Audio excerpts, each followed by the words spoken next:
भविष्य मालिका की हैरान करने वाली भविष्यवाणियां। आइए जानते हैं इस भाग को। भविष्य मालिका में लिखी गई हर एक बात पत्थर की लकीर है। सूर्य पश्चिम से उदय हो सकता है, आसमान से आग बरस सकती है, पहाड़ की चोटी पर कमल खिल सकता है, मेरू पर्वत उत्तर से दक्षिण को जा सकता है, आग ठंडक प्रदान कर सकती है, लेकिन भविष्य मालिका में लिखी गई बात कभी गलत नहीं हो सकती।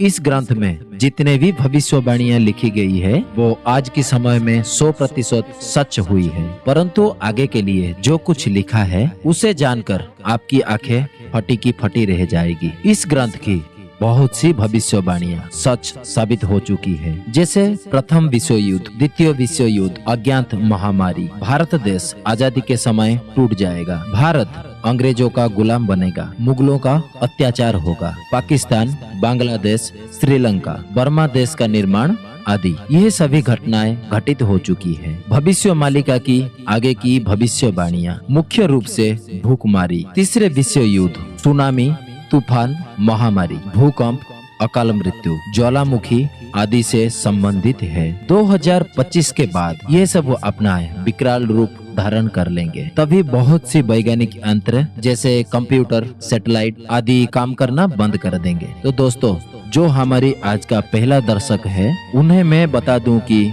भविष्य मालिका वो कोई एक ग्रंथ नहीं है, बल्कि यह कई ग्रंथों का समूह है जिसकी रचना 600 साल पहले पंच सखाओं अच्युतानंद दास, बलराम दास, जगन्नाथ दास, जसवंत दास, शिशु अनंत दास ने भगवान की भक्तों के लिए की थी। भविष्य के बारे में चेतावनी देने वाला यह दुनिया का एकमात्र सटीक ग्रंथ है। यह ग्रंथ पंचसखाओं ने स्वयं भगवान जगन्नाथ जी के आदेश में लिखा गया है। इस ग्रंथ की हर एक बात स्वयं भगवान की वाणी है, इसीलिए इसी पर लिखी गई किसी भी बात को शक नहीं कर सकते। इस ग्रंथ में लिखी गई बातों का जो व्यक्ति पालन करेगा वही व्यक्ति कलियुग से सतयुग में प्रवेश करने को समर्थ हो पाएगा। मित्रों, इस ग्रंथ की अनुसार भगवान कल्कि का जन्म हो चुका है। अब कुछ देर में कलियुग का अंत होने वाला है। अनेक व्यक्ति के मन में ये आया होगा कि कलियुग का आयु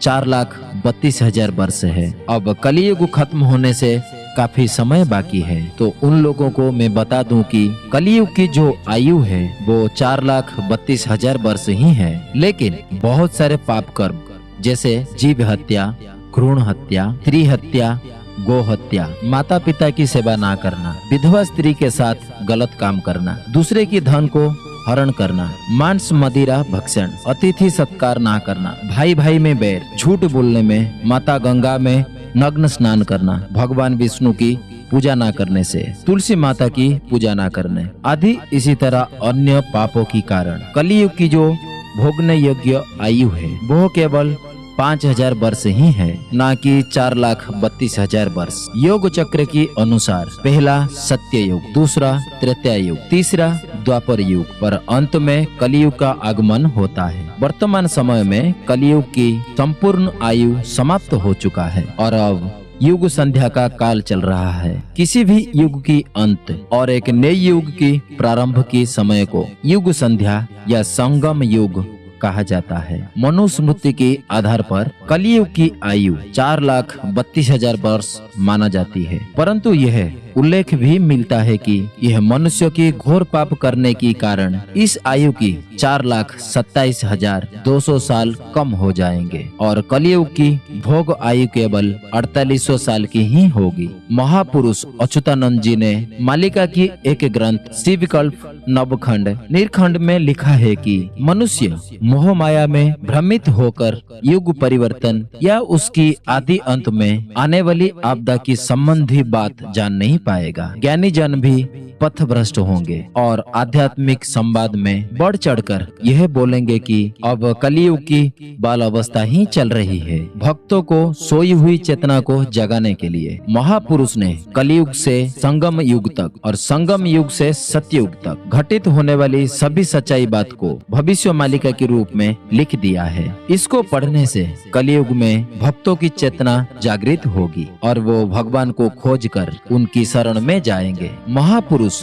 अच्युतानंद जी ने ध्यान मग्न होकर अपनी दिव्य शक्ति की बल पर लाख से भी अधिक जिन ग्रंथों की रचना की है, उनमें से 36 संहिता, 72 गीता, 27 वंशानु चरित्र, 26 उवंशानु चरित्र और 100 मालिका ग्रंथ भी शामिल है। इसके अलावा अन्य पंचसखाओं भी बहुत सारे ग्रंथ की रचना की है। मित्रों, चलिए पहले मैं आपको भविष्य मालिका की कुछ भविष्य में होने वाली घटनाएं के बारे में बताता हूँ। इसके बाद में मैं आपको बताऊंगा कि कलियुग खत्म हो चुका है। भविष्य मालिका की प्रमाण भी मैं आपके सामने रखूंगा। भविष्य मालिका में लिखा हुआ है कि मानव समाज में बहुत सारे नारी और पुरुष में बंध्या दोष दिखाई देंगे, जिस कारण उनको संतान प्रदान नहीं होगी। नारी और पुरुष का लिंग परिवर्तन करना संभव होगी और बहुत सारे लोग अपना लिंग परिवर्तन करेंगे और कामना, वासना, स्वार्थ और धन की लालच के चलते पुत्र अपने माता पिता की हत्या करेंगे। समाज में संयुक्त परिवार की परंपरा बिल्कुल विलुप्त हो जाएगा।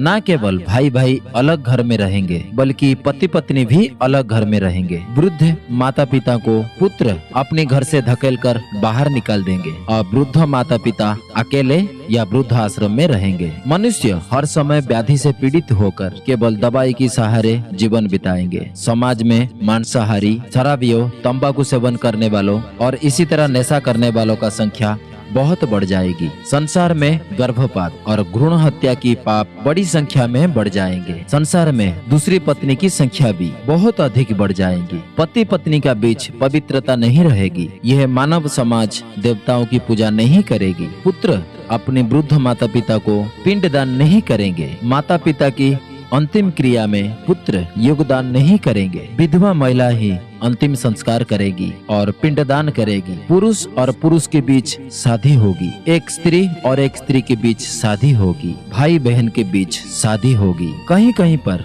पिता अपनी बेटी के साथ गलत संबंध रखेंगे। पुरुष मेष वेश धारण करेंगे और महिलाएं भौत कर्म और मिलेच्छ रूप धारण करेंगे। पुरुष भी संतान प्रसव करेंगे। पुरुष सिर के ऊपर हिस्से में बाल रखकर कान के ऊपर हिस्से से बाल काट देंगे। मामी और भांजे के बीच शादी होगी। चाची और भतीजा के बीच शादी होगी। सास और दामाद के बीच प्रीति होगी। मामा अपनी भांजी के साथ घर बसाएंगे। सभी लोग पश्चिमी सभ्यता को अपनाएंगे और उसी के अनुसार वेशभूषा धारण करेंगे। विवाहित महिला अपने माथे पर सिंदूर और हाथ में कंगन नहीं पहनेगी। कलियुग में कोई भी मनुष्य अपनी 100% आयु का भोग नहीं कर पाएगा। गीता, भागवत, शास्त्रों और पुराणों को छोड़कर मानव समाज काम शास्त्र का अध्ययन करेगा। लोग माता तुलसी की पूजा करना बंद कर देंगे। लोग ग्राम देवी या कुल देवी की पूजा करना व्यर्थ समझेंगे। समाज में मिथ्यावादियों की संख्या बढ़ जाएगी। पापी,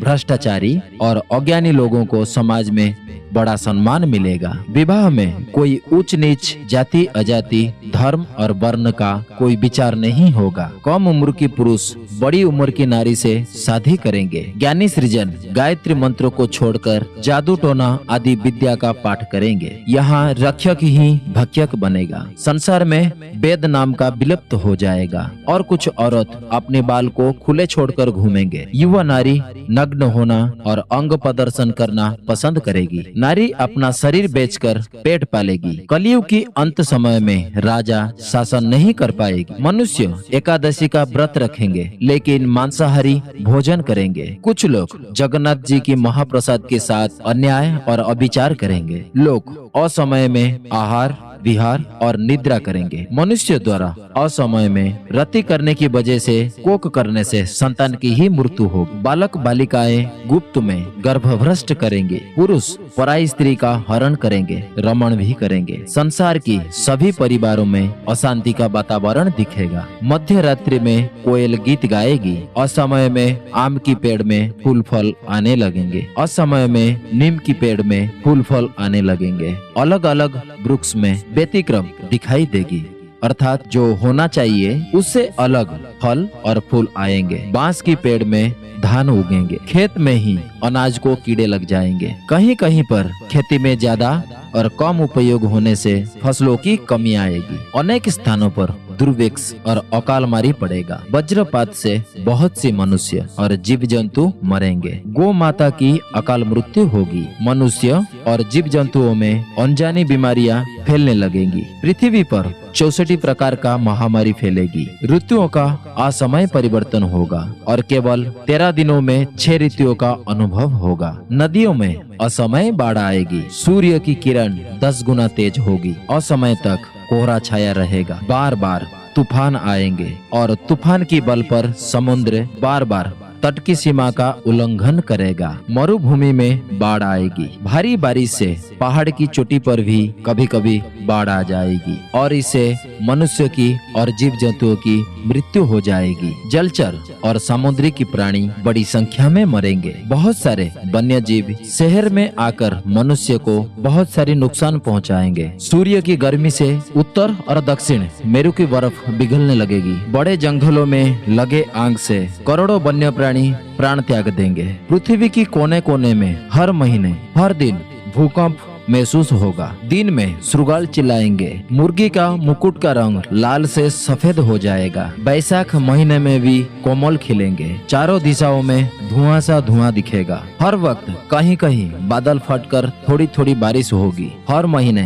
कहीं ना कहीं किसी न किसी जगह पर आंधी तूफान और चक्रवर्ती तूफान आदि आएंगे और अदिन में नदी की जल प्रभाव बढ़ती हुई और सप्त ज्वालामुखी जागृत होने लगेंगे। चंद्रमा की किरणें धुंधले दिखाई देंगे। सूरज की किरणें बहुत तेज होंगे। बार बार 13 दिन की पखवाड़े आएंगे। बार बार आकाश से उल्का पिंड गिरेंगे। बहुत बार एक ही दिन में अमावस्या और संक्रांति होगी। बहुत बार एक ही दिन में पूर्णिमा और संक्रांति भी होगी। एक पक्ष के अंतर में ही अमावस्या पर सूर्य ग्रहण और पूर्णिमा पर चंद्र ग्रहण दिखाई देंगे। असमय में सूर्य और चंद्र आसपास दिखाई देंगे। बारंबार ग्रह और नक्षत्रों में अस्वाभाविक गति दिखेगी। सूर्य की किरणें 10 गुना ज्यादा तेज हो जाएगी। ग्रह की चलने की गति में बार बार परिवर्तन दिखेगी। ग्रह और नक्षत्र अपनी स्थिति के अनुरूप नहीं रहेंगे। 7 दिन और 7 रात तक सूर्य और चंद्रमा दिखाई नहीं देंगे, परंतु अंधेरा रहेगा। बाद के समय में भगवान कल्कि के द्वारा नया सूरज, नया चंद्रमा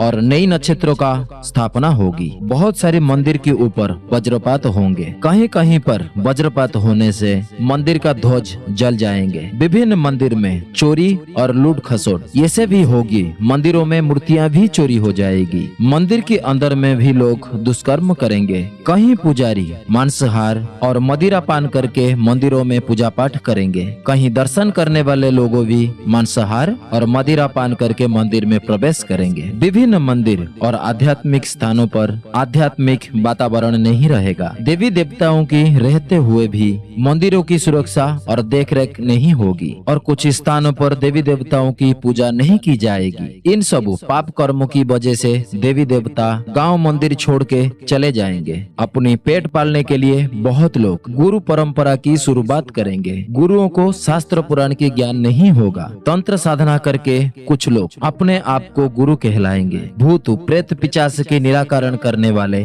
समाज में बड़े गुरु कहलाएंगे। गुरु परंपरा में मांसाहार और मदिरा पान को बढ़ावा दिया जाएगा। बड़ी जाति के कहलाने वाले लोग हाथ में जाल और लाठी लेकर मछली पकड़ने लगेंगे और कसाई का काम भी करेंगे। ब्रह्मचारी लोग ब्रह्मचार्य पालन नहीं करेंगे। पिता माता के द्वारा दिए गए नाम को बदलकर उस नाम की आगे संत, स्वामी, नाथ, दास, महाराज आदि उपाधि जोड़कर लोग अपने आप को ठाकुर या महापुरुष कहलाएंगे। नारंगी और गेरुआ वस्त्र धारण करके अपने आप को गुरु कहलाएंगे। जंगल काटकर पेड़ों की पूजा करके उसे भगवान की स्वप्रदान मानकर झूठी महिमा का प्रचार करेंगे। गुरु कहने वाले लोग शिष्य के साथ शादी करके उनको अपनी पटरानी कहेंगे। गुरु लोग अपने आप को भगवान का अवतार बताकर आत्म घोषणा करेंगे। नकली शंख चक्र दिखाकर अपने आप को भगवान कल्कि बोलकर कुछ साधारण लोगों को लूटते रहेंगे। गुरु कहलाएंगे